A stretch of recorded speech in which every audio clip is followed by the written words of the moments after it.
people also have different interpretation how they see my art. Yeah. So as you said, some people be like it's voodoo, but it's not really voodoo. It's just somebody going out of their mind and try to do what they can do. Gotcha. Like art is supposed to be free. Yeah. You should have the freedom to embrace what you feel. Yeah. Because at the end of the day, if you just listening to people, you will not be the person you want to be. Absolutely. Welcome back to Kampala Mode. This is a space where we talk to all your favorite fashion creatives from all walks of the fashion industry here in Kampala. Today, I am talking to Eddie Ouis. He is an innovative costume designer, and it's such a space that we don't usually see. And I'm really, really excited to get into it with you. Thank you for making the time. I'm glad. Yeah. Thank you for having me today. And if anyone out there may not know, who you are or what it is you do, could you introduce yourself? Surely. My name is Eddie Ouis Ochom. I am the visionary behind the Eddie Ouis fashion brand and also a street to a costume store that I'm procrastinating yet furthermore to look into it. But basically, I do more of costume and innovative creative designs. Yeah. Okay, so why costume design instead of, gowns or bridal or all the other things that are very popular here in Kampala? To me, I find costuming a little bit fascinating in a way. The art within it and also the practice, how people approach costuming matters a lot to me. Yeah. I pursued a bachelor's degree in industrial fine art. So I was more of an artist since childhood. Yeah. But when I was like majoring in my third year, that's when the whole idea of costuming came about.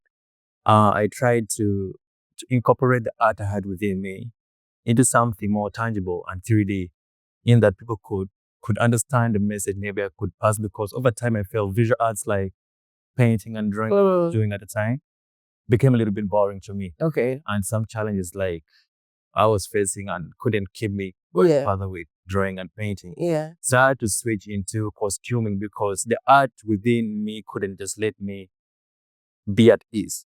So I had to put it all to clothing and tell stories of the day, how people live in society, and certain problems that everyone can face, perhaps even me. Yeah. So I just incorporate different things and themes and work along with. Yeah. And so when you decided to make that switch into costuming, how did you actually make it happen? It was a steady progress, I must say. And it wasn't so easy in a way that I used to draw more than even I didn't have any basics concerning fashion. But one of my uncles used to tell me, Eddie, when you go to the university, you need to do fashion design. Okay. At least maybe after school you do suits. Yeah. And suit has some good money and stuff to do with haute couture and bridals. But when I reached, so I was in the fashion class, we were like only 2 boys and the rest were girls. So that's how fun it was. So we started learning how to use the sewing machine, the basic of pattern drafting and stuff like that, on sketches. So I knew the basics of drawing. So fashion sketches were a little bit new to me. Yeah. So I could just like walk through. But now how I started to adopt into, costuming, that was in my third year. Okay. So we now needed to, because where we was, we needed to choose at the end of it because they was teaching us like haute couture, high street wear, wearable art, and costume design. So I needed to pick one and major in it at the end of the day. So I felt like I needed to do something crazy. That's how the whole craft of costuming started working along, putting things together and tell stories. And funny how here we are today. Yeah. Yeah. What is costume design? I know it sounds like a very basic question. Yeah, sure. But like, I think when you look at like a movie or, a play, someone may not think necessarily like, oh, like they took so much energy. Like, okay, they put so much into it to make it look effortless and fit into that world. Yeah. So what would you describe costume designing as? Costuming to me is an art. It's more than fashion to me because the approach is way more freedom. You're trying to build a character at the end of the day, and that character is telling a story about a certain scene or a particular moment that's supposed to be in. That's how I see costuming.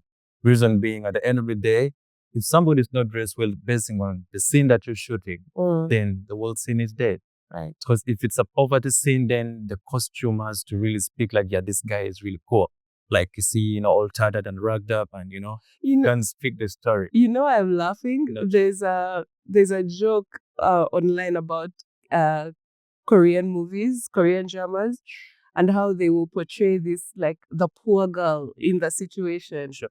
But then her shoes are Hermes, the bag is Chanel. But like she's the girl who you're supposed to feel sorry for, and like she's the one who is struggling and so like that. So it's funny how those things have to align. Yeah. And that's how vital a costume designer is, because at the end of the day, without a costume designer, the project can't go well.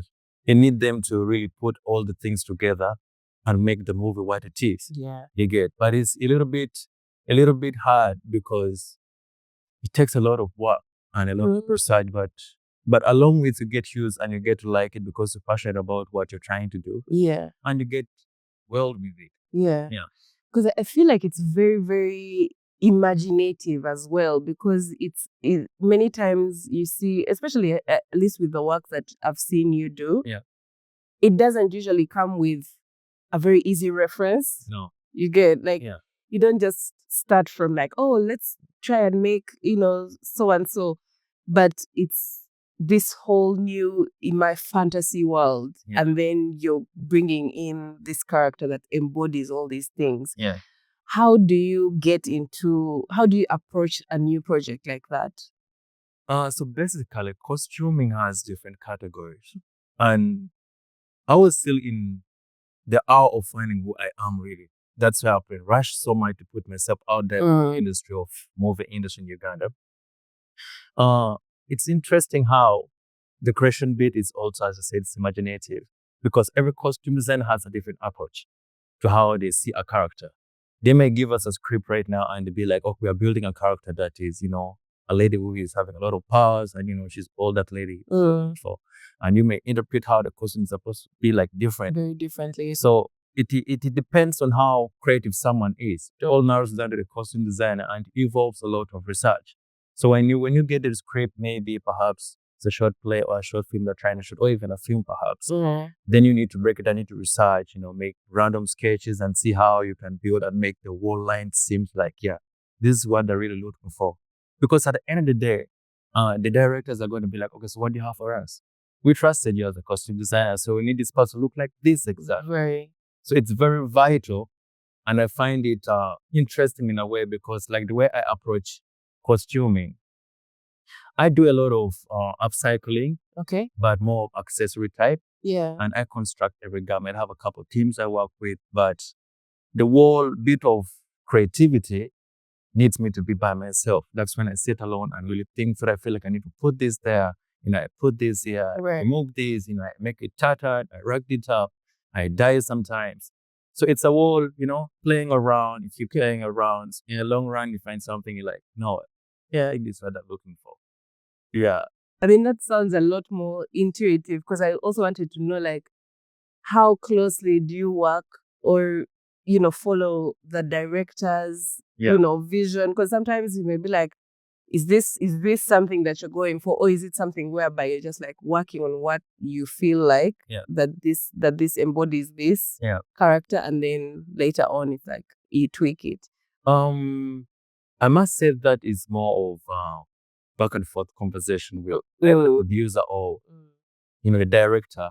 I had my first movie shot this year. It's called Why I Cried at My Wedding. It's yet to be premiered. So I did the first 2 scenes of the movie. So I produced 39 costumes for the scene that dated people back to the age of 1600 AD. Yeah. So I did those costumes, and I was working with more of the producer. I didn't know the director. I got to know the director on set. Okay. That was this in January. So it was more back and forth with the producer. I sent him random sketches, some illustrations from internet. And it could be like, what, Eddie, this may not work for me. I think this can do, So I kept trying. And I felt like, it is something the director would like. Yeah. Because at a certain level, when we had the first fitting, when the models and everyone, the actress and everyone was there, it really fit. And the director was impressed. So I was on set. I think that was the second time I was on set. Yeah. And the director was like, you have a good heart. Yeah. Ah, thank you. Yeah. So that's how I felt like, it all narrows down to the back and forth conversation with Gotcha. who really want Yeah. to see what you're producing. Right. Because then if you're quiet at the end of the day, you're just trying to be creative by your own self, you end up doing something to impress you Right. than what the script What they is. actually need. Yeah. Yeah. Huh. Yeah, that's how Interesting. tricky it is. Yes. I think I don't know. From what you described, I'm just like 39 outfits, Yeah. 39 different costumes. Yeah. What I can see already so many challenges, but what would you say is like the most challenging bit of that? Like once you've figured out Yeah. the direction that you're going in and, Yeah. what's the most challenging part of that process? I must say this is something that is self-reliance in a certain way, because you first start by breaking down the script. That takes you about like some weeks to read it thoroughly. Right. The scene you're supposed to design for. Like in Uganda, I haven't heard of a movie that is done by one costume designer. And they get different designers and, they put all the work together. So they gave me the first two scenes that I was privileged. I had to, break the script properly and ask furthermore because it was in Uganda and mix of English. So it was, I don't know Luganda. Right. I haven't learned the lingo so well. So it was more of, talking to the producer, understanding what the script means. Then I started research. When I did all the research and everything. What does research look like? Because now The it's research- 1600 AD. Yeah. I don't think there are cameras in Yeah. 1600 AD. Yeah. So how do yeah. So you have to date back. The internet has helped us so much. You have to just search and date back and see what they were wearing in time. More so AI, it make things so easy. So you just see what was worn in that time. Then you try to, relate to what they're trying to communicate in the script. Then you share those visuals, and once it's approved, then you know what you start to do. But it was a lot of work for me to do. And yeah, fact that it was my first movie to do, I didn't know how to break the budget down. Right. Overwhelmed with the wall, I'm going to be the movie. You must stop. But like you actually need to do that. Exactly. But then you don't know how to break the whole script and how to cost the budget for it roughly. So it reached a point and, it was stretching me, but I couldn't say anything. Right. But I had to just produce because it's something I feel like if I give them, they trust me more with what they're want is further. Yeah. So I did. And the outcome was good, though it took me about like the whole of October till November last year doing that project. Damn. So I did that project, we did the production, and it's quite interesting. I'm still on the research part. Yeah. Like how accurate do you have to stay like true to that time period, or do you just get a few elements from that, maybe the silhouette, and then you mix it with, different stuff? How does that? All that depends on how deep you want to go into it. Right. But you can get as much as you can because the aim is to really communicate what the script really wants. So what's going to limit you to the script? So if the research is required to be like more into depth, that's when you're going to root into so much. And get all those informations, the things they used to wear, starting from accessories to the clothing, Gotcha. shoes and stuff. Yeah. So you relate all that to what they're trying to, script it up. Then at the end of the day, you make your own imagination of what you think would relate to what you've researched, and also based on the script, then you come with your own imagination. Yeah. As different as maybe another costume designer may approach it. Have you worked with any mentors? Is there anyone that has helped you in your journey, or who may like have been in the space before?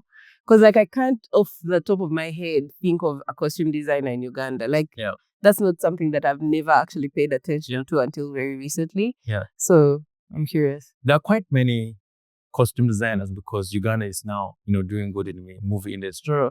But apparently I don't have someone like mentoring me in Uganda. Yeah. But I have a lady I met last year about one through the internet.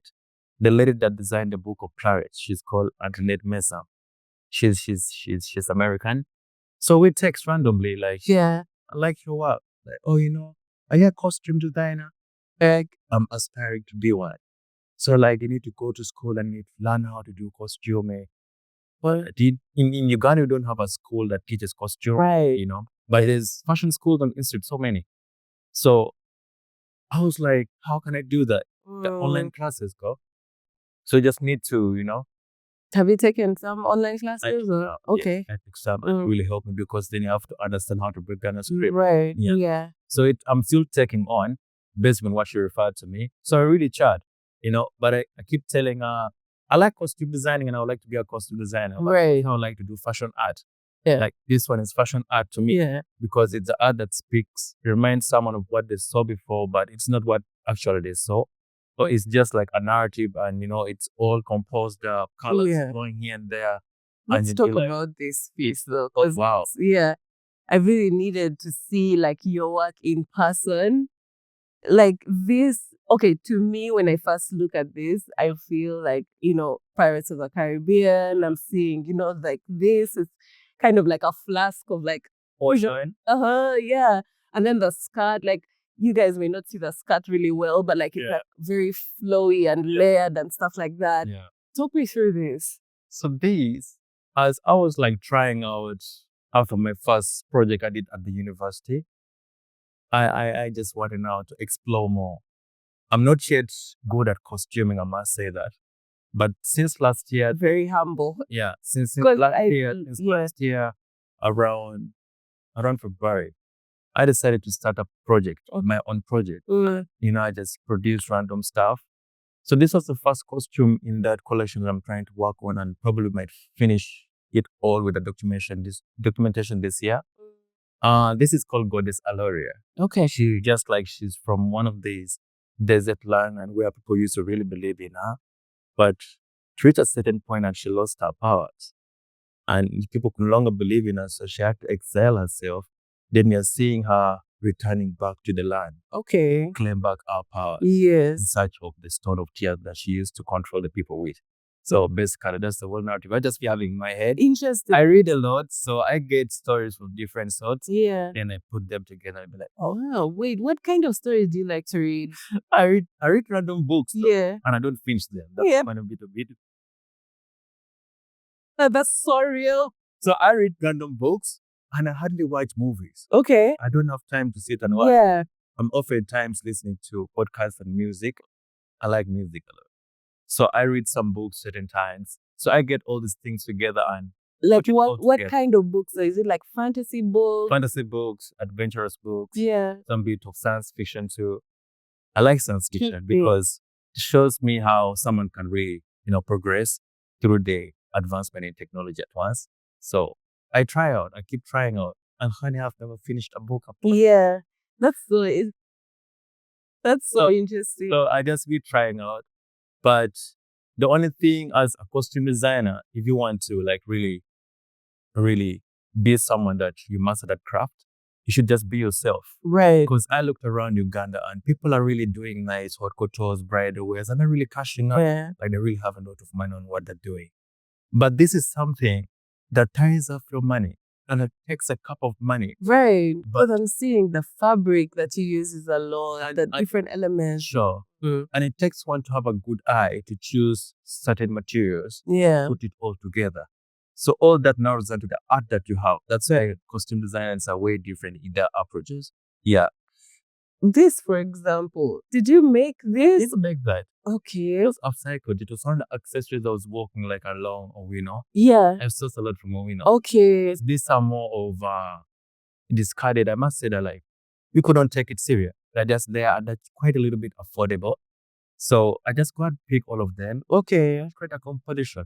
But for clothes to come the way you see, yeah, to sit on the machine and craft it, But for accessories, they do more of upcycling, repurposing it and make the whole composition of the costume complete. Yeah. Yeah. Okay. Yeah. Are there details that usually go unnoticed, but like you spend some, because I feel like your work is very detail oriented. There's so many elements that come together. Yeah. Are there details that you feel like might go unnoticed, but like you put so much thought into them? So much. Oh. Anyway, shout out to Josh Dago, my photographer. Yeah. Because sometimes we do a project and I feel like it's missing something. And for him, it feels like, yeah, we're already there. Right. You've already got what you want. But I feel like, no. So I can't like explain further, be like, oh, it's okay then. Like, there's a costume we did had a chokwe mask. We were just trying to portray an African setting from Congo. To the lady wearing a mask. Okay, it was like my second reset. project that we did. So it had some nice details of, behind it. But at the end of the day, we didn't see any of that. Right. It took me time to figure out how that Yeah. thing is going to look like. Because I Yeah. also did a mistake. She was wearing like a cloak, a half cloak, but the cloak had a hood. The hood covered the details behind. Yeah. That's how I missed out on that. And when I was shooting, it missed out some details on the front. I'm like, that was the main put in there. But it still worked out well. And I really liked how it turned out. But some details, like they're like mistakes. Yeah. And people don't realize it. Right. And Like I feel like it's almost abstract to an extent. Yeah. So there's a point where you're like, it must have been intentional. Yeah. As someone who is like on the third part, like just viewing it, you're like, oh, he did this. And then, like how people break down like Kendrick Lamar lyrics, they give meaning that he may not even have had. And they're just like, oh yeah, he did this because of this and this and this. Serious. Right? You're like, I want to perform the favorite song. Or like, oh, what's this all about today? You want to have breakthrough. Yeah. But anyway, that aside, some details are just by mistake and coincidence. But I try as much as not to make it so visible to the eye. And I just keep playing around. So this year, I tried this year. And I like to use a lot of found objects. Lately, the collections I'm working on, apparently, probably may drop soon. They have more bones, More bones. Okay. Remains of animals. Trying to, they're like more fossils to me. I try to make it look more valuable or do something. And that when somebody wears it, it's mysterious. And that you're not selling out as a costume designer because you have someone to buy such on a regular day. Yes. But we're trying to also sell out as a visual artist. Right. Sell out prints. Right. And somebody at the end of the day that just buying a frame and then they'd like to see the beauty of all those layered details, Yeah. Yeah, but that's how all it's going along. Okay. Yeah. Interesting. I think that's why it's really important for like the costumes to come to life in a space where you can see all sides. I think with video or in like movies, so that you can like catch the true essence of what it is. Exactly. Instead of having it possibly miss out on some of the details and the why behind it. I want to talk about like fabric choices. How intentional are you with like the fabrics you pick, or like for the particular form? Because like, let's say if you want something to be stiff here, is that something that you consider before you go to get fabric, or is it something that you come into like, oh, I'm making it and I feel like it needs to be stiff, so then I'll get. So how does that work? That comes along randomly. All my processes are random. I must say, I just find it happening and I'd be like, wow, I did this. Yeah. So I buy everything from Owino. Yeah. I don't source nothing from Owino. I always get stuff from them. And it's quite interesting because on a regular day, I can just have a couple of people I buy stuff from and they already know. And perhaps sometimes they keep it. But I feel the type of material that I use is a little bit vintage, Yeah. I like things that speak time, timeless materials, things that look authentic, and they're not just shouting. Because the glamour is to make it look more sustainable to me than to the whole audience at the end of the day. But when they see it, they can still relate to what I'm trying to communicate. So the color alone can also give a scene or the thought that the creator is trying to create in the long run. So when I'm sourcing, I like those materials that people tend to neglect. Okay. People are going to silk, nice it. But I be like, I know I need that, that wool. I need that, rugged stuff. Because at the end of the day, I've already made it. And you need to just consume it. But in what way are you going to consume it? So you need to think through and get something you can create and come up with all that stuff. One of my friends one time is called Fetty. He told me, and it's very hard for a graphic designer to switch to another color palette when master like particular they do. It's just like any other creator, just like a painter or a costume designer or a fashion designer.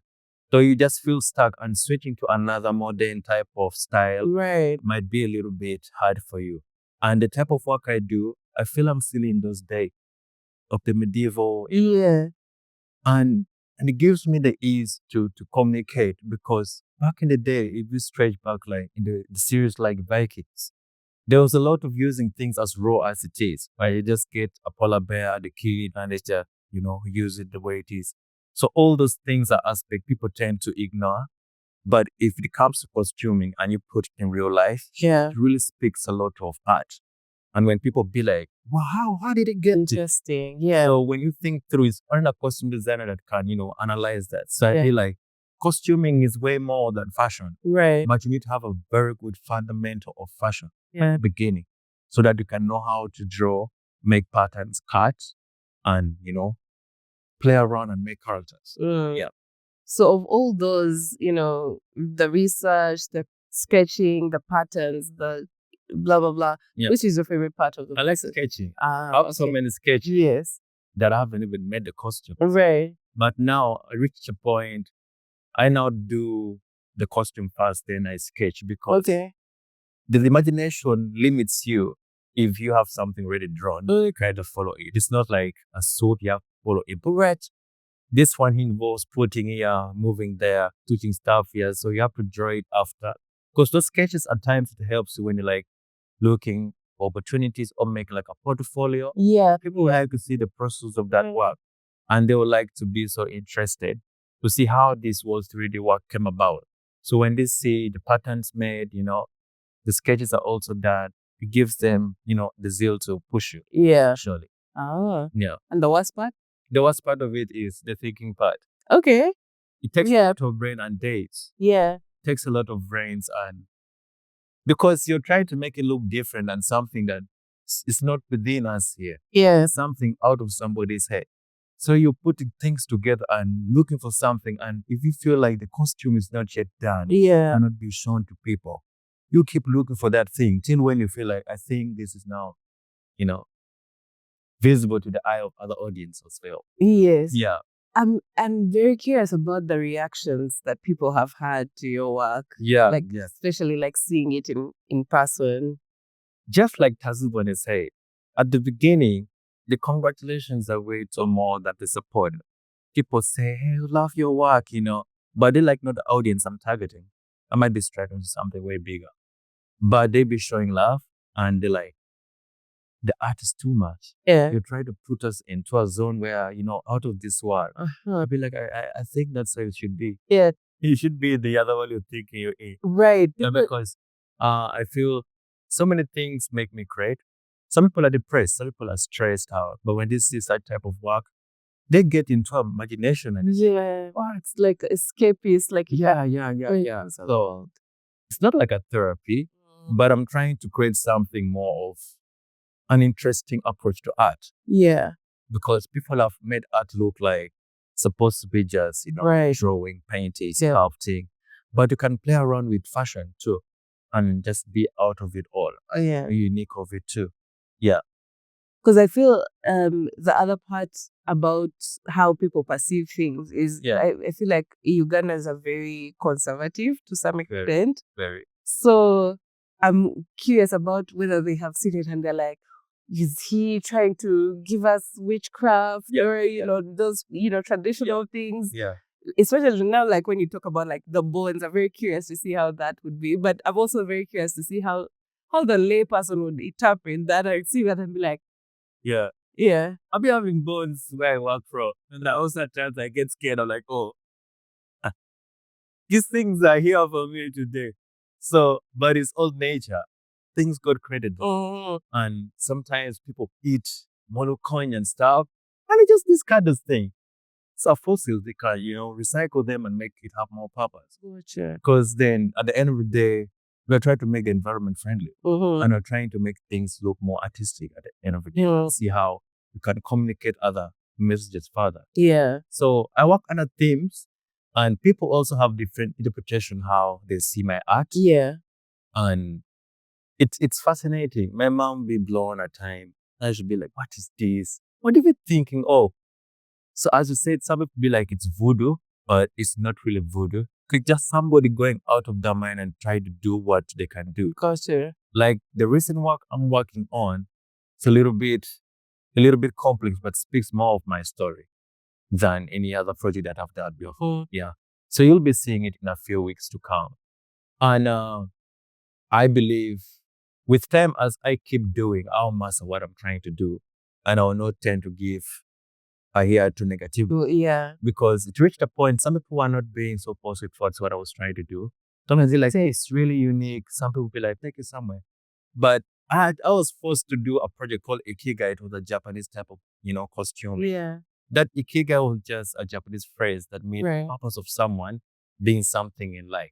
I mean, we were all created to have a purpose. Yeah. So I got the whole essence of creating and playing around that small message psychologically. So I did Ikigai, and it was just proving myself to do something that I love to do. Right. Like art is supposed to be free. Yeah. You should have the freedom to embrace what you feel. Yeah. Because at the end of the day, if you just listening to people, you will not be the person you want to be. Absolutely. Mad Max, Yes. like that. Right. They're quite crazy. And they'd be like, oh, these guys are doing wake up. No, they're updating us back in the time post-apocalyptic. Right. And you're seeing it and you're like, I think the world is about to end. Yeah. They're seeing things all random. Yeah, it takes you completely into that world. And how it is. Yeah. It's crazy. And you see these costume designers doing this type of movies. Mm. All ladies. Or more ladies. Okay. The main costumes are not assistants. The main costumers, they're quite old ladies who really do a lot of skeletons and research. And they don't do more of now the construction. They have a couple of team they really work with. Yeah. The main purpose is to research. That's the main role of costume design. And I think So- that might be the most important role. Because without research, you're not doing anything. So you shouldn't listen to people about what they think or say. You should just express yourself. Costume design, because it's that free. Yeah. Yeah, because at the end of the day, I would have chosen maybe like haute couture or be a stylist or be like any other fashion designer too. But I feel I needed the art around me. Yeah. And I couldn't just let the art die within me. Yeah. That's why when you see the name Eddie, Eddie is for the art and D is for the design. When you say Eddie, you're literally saying Eddie. My name is Eddie. Interesting. Yeah. So Eddie Louis. Yeah. That's Oh, what I'm about. interesting. Yeah. Because I remember, talking to you and you're like, oh, yeah, my name is Eddie. I'm like, I thought it was like, I was expecting you to say like an A name, like A or a D name. Yeah. So I was like, oh, okay. This I is needed, not I needed something a little bit right. dating. That's interesting. Yeah. Yeah. But I had to just come up with something like that. Right. Not a brand. Yeah. I'm not a fashion brand owner. Why not? Are you going to still say you're aspiring? I feel not really. I can't say I'm aspiring to be a costume designer because of the award. I mean, yeah. Because of the award, that took me to a level. Yes. I found out like, yeah, I'm a costume designer. Let us talk about that award. Oh, You were in Ethiopia. yeah, that was last year, December. Real leather. Very different. Say different. Sure. Tell me about that The project. competition was quite interesting and of a surprise to me. But I participated before. That was 2023. Okay. I took part, and the show was in Kenya. That's Mombasa, but I didn't make it to the show. But my product went, so I did a bag, and yeah, I just was like any other participant. I didn't call it. I didn't weigh the category of accessory. So this real leather stay different. It's an international, board that supports leather industry. But as a creative, you can't be limited that I do only clothing. Right. You have to just go versatile and do something crazy. Yeah. So there are different categories. There's footwear, there's accessory, and there's also apparel. So I enjoyed the entry of apparel. Yeah. Created a costume that could tell the story of a contemporary leather armor dated back from the medieval way of dressing. Used to dress back in it. So I did that project. I didn't have a leather machine. So I just have stitching machines, clothing and fabric. So I had to reach out to a friend that had the machine. So I did the cutting, and all I had to do was just go and join at the space. And it did turn out well. We went to Ethiopia. People had good work. Yeah. People had competitive work, and it was quite of a surprise to me how I managed to be the winner of the apparel category. Right. And it was really imaginative. I think when I saw it, I saw the photos that you took photos for that costume, the corsettery, the pants, and then like the extra like straps, I was just so fascinated by the entire thing. Like I could see her and I was just like, girl, okay, like it's like African Tomb Raider or something. That like was so cool. So as this steered the title contemporary, Mm. fusing more African type of modern vibe, and also maybe international vibe too, but something to do with nowadays type of. That's why you see the corset, sandler trends, high haute couture most. So I did the corset and the pants and the side bag, and it just looked like a wear with some else on. The arms, yeah. So it was quite interesting, and it took me about a week to do that project because they narrowed the date of submission. Okay. So you first do the submission process of your sketches. Yeah. And once your sketch is approved, then you start the actual production. Then you produce, then you fly out, show, then they give you the award and other prizes from there. Yeah. So was it real leather? Stay different. No, I'm saying the one that you used for your For the costume, yeah. Costume was pure leather. Okay. They're quite leather industry. Yeah. Like I mean, canaries here. So the one I bought from is called Copstar. It's in Bokassa. There are quite many type of leather you can play around. Okay. So people haven't like really ventured. They think fashion is all about making clothes, suits, and right. stuff like that. But people are also earning from leather. Yeah. Doing leather bags and stuff, and it really looks so exquisite. So I sourced the leather. It's quite expensive to buy leather. Very expensive to buy leather. Leather might be the expensive, like more expensive thing that I've ever witnessed over time. As someone who has no idea, they would think what would like a meter be like? They don't sell in meters. How do they sell it? All in square feet. Yeah. 1 square feet may be like 1 square feet might be like something like this. Yeah. You may find, depending on the thickness of the leather, it might be like 6,000. Okay. So you may need like over 20 feet. Yes. The square feet I made. So that's quite a lot of money. And it might be enough for the walls. Yes. So it takes you time. And you should also master how to work with leather. I had worked in a leather employer before, so I knew the leather toolings and stuff. Okay. It was quite easy for me to approach it. Yeah. Oh, wait. You worked in a leather company. It was called Rojo Company Limited. Tell me more about that era. Because I imagine that you went straight for Yeah. So after school, got a job. The first competition I entered for Royal Leather Stadium when I was an Rojo Company Limited was doing leather products.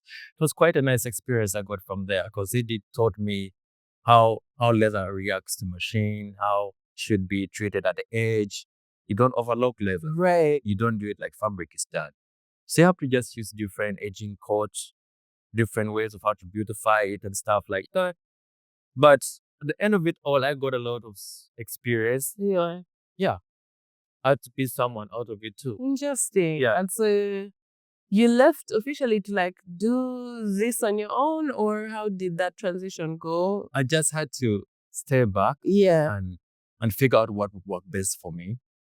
And yeah, I had a lot of things going on in my mind. You know, when you're just starting out, you really try as much as to see who I really want to be. And yeah, and I tried out and I thought like, you know what?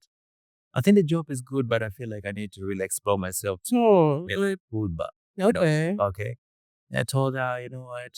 She was the lady. It's like, I think I need to withdraw for some time. Like, oh, it's okay. Yeah. That's how it all happened. How long had you worked there? About a year. A year. Yeah. Okay. It wasn't so long. It was more an internship than a job. True. Yeah, but I was getting paid though. Yeah. Yeah. Okay. Oh, that's cool then. Yeah. What does a typical day in your life look like? A typical day in my life is just more of music. Yeah.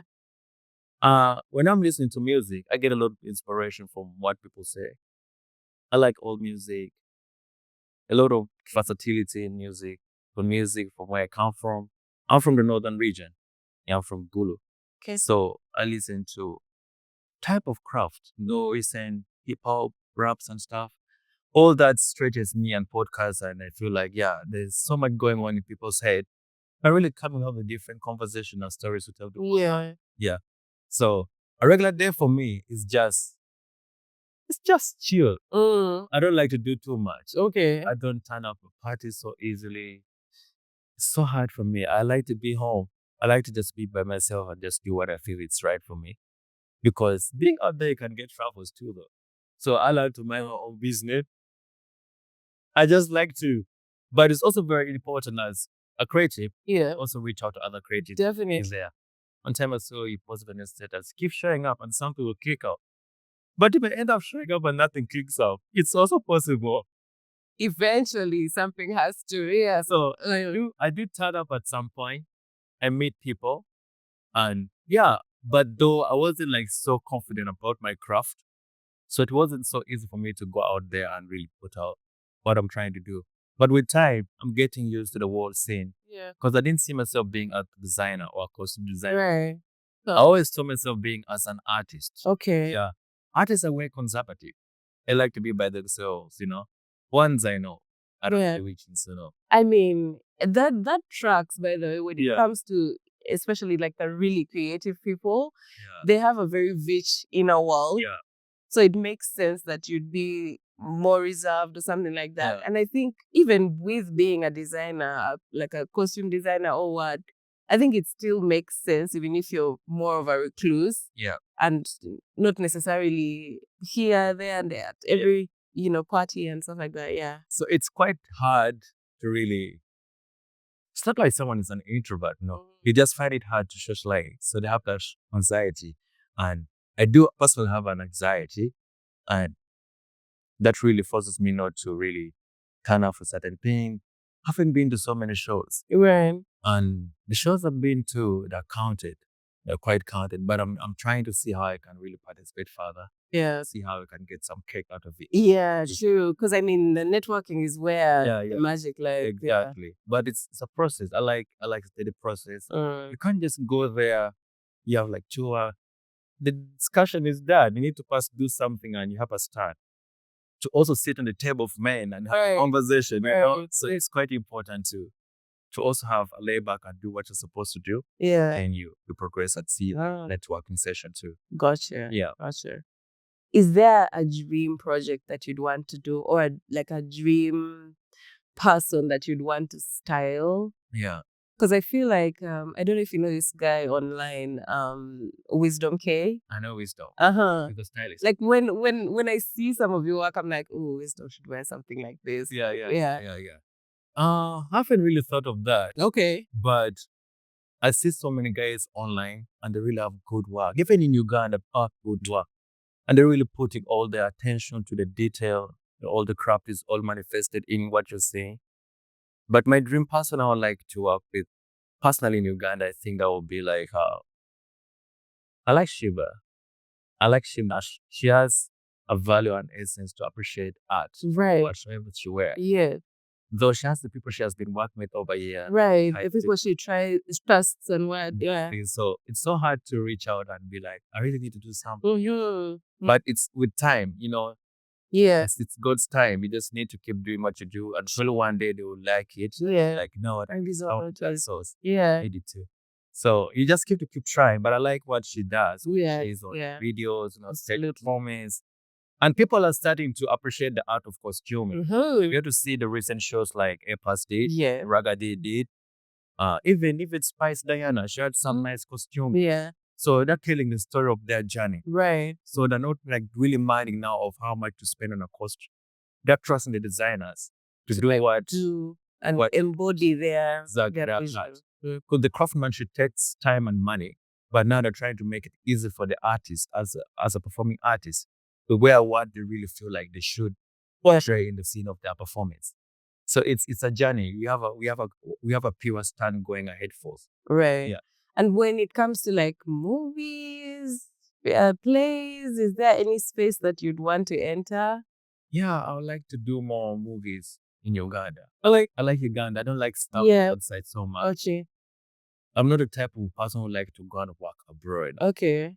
So Marvel should put down the phone. No, they should give me the phone. But the type of work I'm trying to say, like people finish school, then they would just want to go and do like some social works. Right. But I feel like it's a waste of time also when the person did find art or industrial art. Why would you go out there and you let that skill just get wasted? Right. I mean, you'll get all the millions over time, but the art is there. Right. You get. So I would like to invest more in the country first, then see how I can stretch out the boundaries like East Africa, Africa, then go international. Yeah. That's when it's something I would like to like really see myself be in. Can I ask who was the director you had worked with? I don't even know his name. Oh, you don't know his name? It was so confidential. I didn't even know he was the director. Yeah. I got to know the last day because I was on set for 4 days. But it was like having our rooms, the hotel room where we were sleeping. You would just go. I was on set. You couldn't know if it was the cinematographer. I didn't know if it was. But I got to realize, like, oh, that's the director. He looks so chill. So I'm like, okay. But the producer I was working with was called Henry. And he was, to me, he was more of the director than Right. this, because he was on set, he was on the costuming part of it. The script was well followed. I had everyone together, so it was more hard work for him than the director. But I'm going to get the name of the director Okay. when Yeah. his premiere. Yeah. Okay. Shall have a get together and something like that. Right. Yeah. Because when I'm thinking of people who I feel like your work would resonate a lot with, my mind goes to like Lukman. Harley. Yeah. Yeah. I feel like he draws from those very creative timelines, Yeah. and he's not very restricted to telling the story of today. Yeah. And yeah, I think it would be really dope to see something like that. Lukman is gifted. Yeah, That's it's amazing. amazing. Seeing things further. I would like to work with him one day. I'm still doing what I'm supposed to do, and probably one day we'll like it. Right. Or perhaps we'll just learn it and see it. Then yeah, something will work out. But I like his, approach to cinematography type of art. He sees things way I don't know any other director in Uganda does it. He's so artistic. We had a show, I got to hear from him. We had a show last year hosted by Nakaziba Esther. It was called Nakaziba, it was at Motive. So it was just a film and, costume makeup type of exhibition where other big people in the industry came along. And that's when we heard from Lukman. He's quite a chill guy that speaks more of what his childhood used to, look like. And that's what's now pursuing as a career now. Right. Yeah. But it's quite great. I would like to see him one day. Yeah. Asmel will be like, you know what? Let's cook some. I feel like that would be so dope. Yeah. But Eddie, thank you so much for like bringing us into the world of your stream design. I don't know if there's any other thing that you'd want to share. I feel as a costume designer, because there are not so many who are going so crazy on it in Uganda apparently. So there's so much space to explore that gap. And I think with time, we shall be recognized, but not only in this country, but also other countries. Right. And that's just a milestone we're trying to create a foundation for. Yeah. But the start, I believe it's promising. And you shouldn't put yourself into the rush of, I really want people to see this.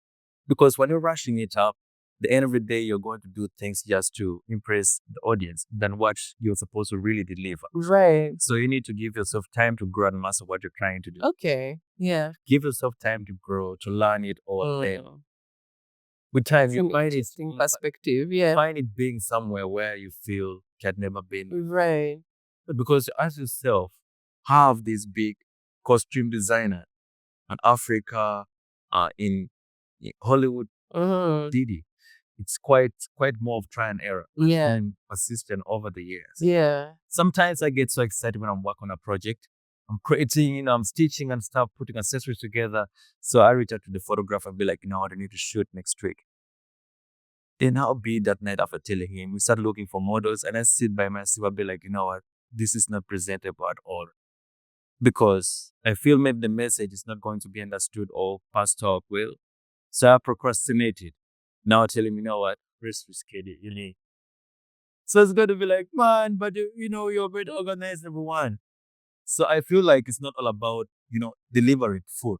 All about that. You need to give yourself time to think, because a project can take like about 2 to 3 months to fully get that. Yeah. Like the one I'm working on currently, I spent like now 3 months, but they're just 3. Yeah. And it's going to be a competition that just speak about a stigma that I've been going through a lot. So it's just me opening myself and telling the audience like, okay, this has been with some people too. And something that is normal and we should pursue it as it's 3 years. Yes. So do you mind me asking what, like the subject you said stigma? Yeah, the stigma is called hyperhidrosis. Okay. Hyperhidrosis is just a disorder where somebody has more sweaty glands. Okay. Like when you're having too much anxiety, or you're in a space where you're not used to being meet because you start to sweat in your hand, your feet sometimes sweat, some people even go sweat on the whole body. So that means your level of anxiety is way a little bit high, and you expect maybe a lot than what your body is supposed to design. Yeah. So you tend to face much sweat Yeah. from your hands and stuff. And become a little bit uncomfortable because some guys prefer handshakes. Right. Imagine greeting somebody with a sweaty hand. And then if you're worried about the hand being dirty, it also adds to more. Well, and the craft is all about telling the story how this thing is. Okay. Because research tells 5% of the people on Earth suffer with the disorder. So that's quite a number. Little bit 5%, but that's quite a number. It's a little bit discomfortable. Yeah. When you see someone sweating in the hand, you can't write. That's the reason. That's why I had to switch from drawing. Okay. Because every time I could draw, I feel like I need to see the drawing done. Right. So the pressure puts you to start sweating, and the paper gets done before you can finish the work. Interesting. Sometimes it looks like it's intended, but you'd be like, no, this is not really what I intended to do. The paper is messy, so you need to really be so about yourself to do something good. But working with costume, you don't feel it. Yeah. You just give yourself time. The excitement is there, right? And you work with a cloth. Yes. So you need to clean up yourself very well. Then you start to stitch and play around. That's just more of a mind game. Yeah, to me. So when is that coming out? Sooner. To try to figure out the right people who can communicate very well. Because, I don't know. As you say, some may have different interpretation towards it. But I feel it's something that, so many people suffer in along with and they tend to neglect it. Yeah. But it's something serious. And research says even the Queen of England that passed on had the disorder. Right. That's why photo shows it wearing gloves. Yeah. So she was involved in a lot of handshakes. So she had to protect the hand. Yeah. Interesting. I had no idea. And that's how it is. Yeah. Yeah. Okay. But basically, there's so much to look forward to. When I started out, I was just trying to, let me say the works I did last year and the year before, they are quite experimental. And I was just trying different things because, it's on the same thing, but, trying out different types things around.